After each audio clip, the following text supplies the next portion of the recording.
বন্ধুগণ, আপনারা জানেন যে গতকাল আমাদের সহযোদ্ধা শরীফ ওসমান হাদী শাহাদাত বরণ করেছেন।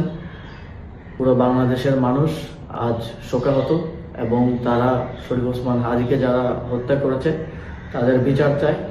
আমরাও এই বিচার চাই এবং আমরা ইতিমধ্যেই দাবি করেছি যত দ্রুত সম্ভব শরীফ ওসমান হাদীকে যারা গুলি করে হত্যা করেছে তাদেরকে বাংলাদেশের কাছে হস্তান্তর করতে হবে এবং তাদের বিচার নিশ্চিত করতে হবে এবং এই ধরনের ঘটনা যেন আর কখনোই না ঘটে সেটা সরকারকে অবশ্যই নিশ্চিত করতে হবে। একই সাথে আমরা দেখেছি আজ সারা দেশে মানুষ ওসমান হাদীর জন্য নেমে এসেছে।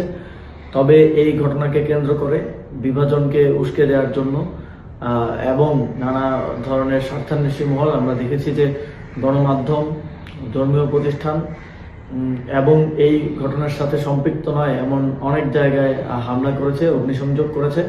আমরা স্পষ্টভাবেই এর বিরুদ্ধে আমাদের অবস্থান ব্যক্ত করেছি এবং আমরা শঙ্কা করছি যে এই ঘটনাকে এবং এই আন্দোলনকে বিতর্কিত করার জন্য, প্রশ্নবিদ্ধ করার জন্য, জুলাই গণঅভ্যুত্থানকে ব্যর্থ প্রমাণের জন্য আজও বিভিন্ন স্থানে হামলার এবং বিভিন্ন স্থানে ভ্যান্ডালিজম করার এক ধরনের পরিকল্পনা রয়েছে।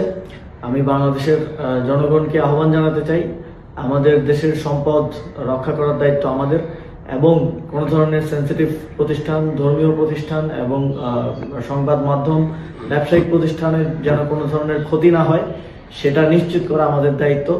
আগামীকাল এ ধরনের সকল প্রতিষ্ঠানকে নিরাপত্তা দেওয়ার জন্য সবাই সতর্ক থাকবেন এবং অবশ্যই সতর্ক থাকবেন যেন আপনার আমার প্রতিবাদ মিছিল, ন্যায় বিচার চাওয়ার জন্য যে মিছিল, সেই মিছিলকে কেউ ভিন্ন দিকে ডাইভার্ট করতে না পারে, সেই মিছিল থেকে কেউ কোনো ধরনের অনাকাঙ্ক্ষিত পরিস্থিতি সৃষ্টি করতে না পারে।